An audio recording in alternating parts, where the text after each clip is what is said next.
Assalamu alaikum class 4 students. How are you all? I hope you all are fine.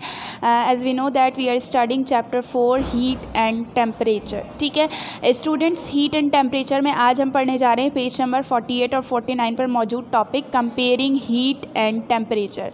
Comparing heat and temperature का मतलब हम heat और temperature के दरमियान क्या कर रहे हैं, हम जो है वो फ़र्क वाज़े कर रहे हैं कि बेसिकली जो है हीट क्या है और टेम्परेचर क्या है। तो कंपेयरिंग हीट एंड टेम्परेचर। ठीक है स्टूडेंट्स, यहाँ पर जो है हमें बताया गया है कि when an object becomes hotter its temperature will rise. जब कोई भी ऑब्जेक्ट जो है वो बहुत ज़्यादा गर्म होता है तो उसका हमेशा जो दर्जा हरारत जो टेम्परेचर होगा वो हमेशा क्या होगा, बढ़ेगा। So are heat and temperature the same. तो जब हीट ज़्यादा तो टेम्परेचर भी ज़्यादा, तो क्या हीट और टेम्परेचर एक ही जैसी चीज़ है? हमें यहाँ पर जो है वो बताया गया है कि look at the glass A and B. यहाँ पर जो है हमें क्या किया गया है, आप यहाँ पर देखिए, मैं आपको समझा रही हूँ। ये एक ग्लास है, सपोज़ ये एक ग्लास है, इसको हमने नाम दिया है ग्लास ए का और इसको हमने नाम दिया है ग्लास बी का। ठीक है, अब यहाँ पर ग्लास ए में भी जो है वो 50 डिग्री सेंटीग्रेड टेम्परेचर है और ग्लास बी का भी जो है वो 50 डिग्री सेंटीग्रेड टेम्परेचर है। लेकिन जो अमाउंट ऑफ वाटर है, पानी की जो मिकदार है वो क्या है, दोनों में डिफरेंट है। आप देख सकते हैं ग्लास ए में जो है वो आधा ग्लास है, जबकि ग्लास बी जो है वो तकरीबन जो है वो फुल अमाउंट ऑफ वाटर है। यहाँ पर भी बुक में दिखाया गया है। दोनों का टेम्परेचर सेम है लेकिन टेम्परेचर सेम है लेकिन अमाउंट ऑफ वाटर क्या है, डिफरेंट है। ठीक है, अब जो है वो हमें ये जो है देखना है कि क्या इन दोनों ग्लासेस में सेम अमाउंट ऑफ हीट मौजूद है। टेम्परेचर तो सेम है, क्या हीट भी सेम है? तो glass A and B have different amounts of water, दोनों में अमाउंट ऑफ वाटर डिफरेंट है, but the temperature of the water in each glass is the same. Temperature हर दोनों ग्लासेस का सेम है। ठीक है, अब देखें, more energy is needed to heat up a greater amount of water. Glass B जो है इसके अंदर क्या है, ग्रेटर अमाउंट ऑफ वाटर है, ज़्यादा अमाउंट मिकदार पानी की क्या है, ज़्यादा है। अब ज़्यादा अमाउंट ऑफ वाटर या ज़्यादा अमाउंट ऑफ किसी भी चीज़ की ज़्यादा अमाउंट जो होगी उसको मोर एनर्जी नीड होगी हीट करने के लिए, इसको ज़्यादा एनर्जी चाहिए।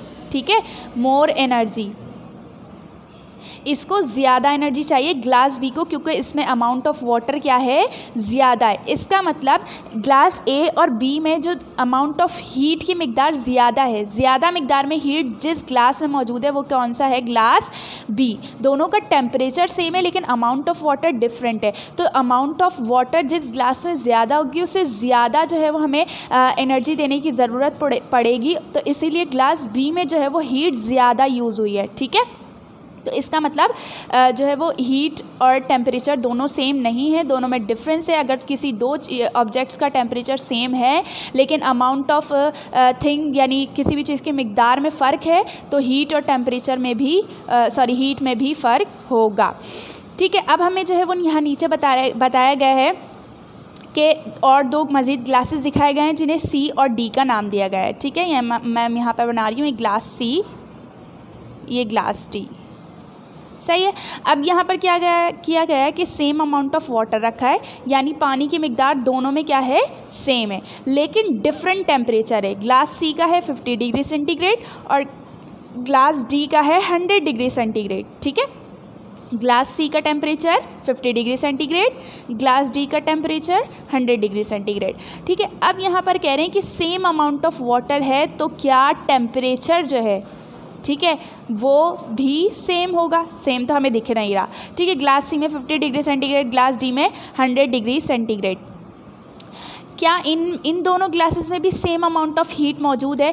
ठीक है, तो सेम अमाउंट ऑफ वाटर जब मौजूद हो, ठीक है, सेम अमाउंट ऑफ वाटर जब मौजूद हो तो मोर एनर्जी उस ग्लास के लिए यूज़ होगी जिस ग्लास में टेम्परेचर ज़्यादा है। सबसे पहले मैंने आपको यही बताया था कि अगर कोई भी चीज़ जितनी ज़्यादा हॉट होगी उसका उतना ज़्यादा टेम्परेचर होगा। इसका मतलब ग्लास डी जो है इसमें टेम्परेचर की मिकदार क्या है, 100 डिग्री सेंटीग्रेड, ग्लास सी से ज़्यादा है। इसका मतलब मोर हीट सबसे ज़्यादा हीट कौन से ग्लास में यूज़ हो रही है, ग्लास डी में। ठीक है, तो अगर सेम टेम्परेचर हो तब भी हीट सेम नहीं होती, अगर डिफरेंट टेम्परेचर और सेम अमाउंट ऑफ वाटर तब भी हीट की मिकदार सेम नहीं होती, ठीक है। तो जो ज़्यादा अमाउंट में वाटर मौजूद है सेम अमाउंट में वाटर मौजूद है लेकिन ज़्यादा अमाउंट में जो है वो टेम्परेचर की मिकदार ग्लास डी में मौजूद है, तो ग्लास डी जो है इसका मतलब ज़्यादा हॉटर है, उसको ज़्यादा हीट मिली हुई है, उसको मोर एनर्जी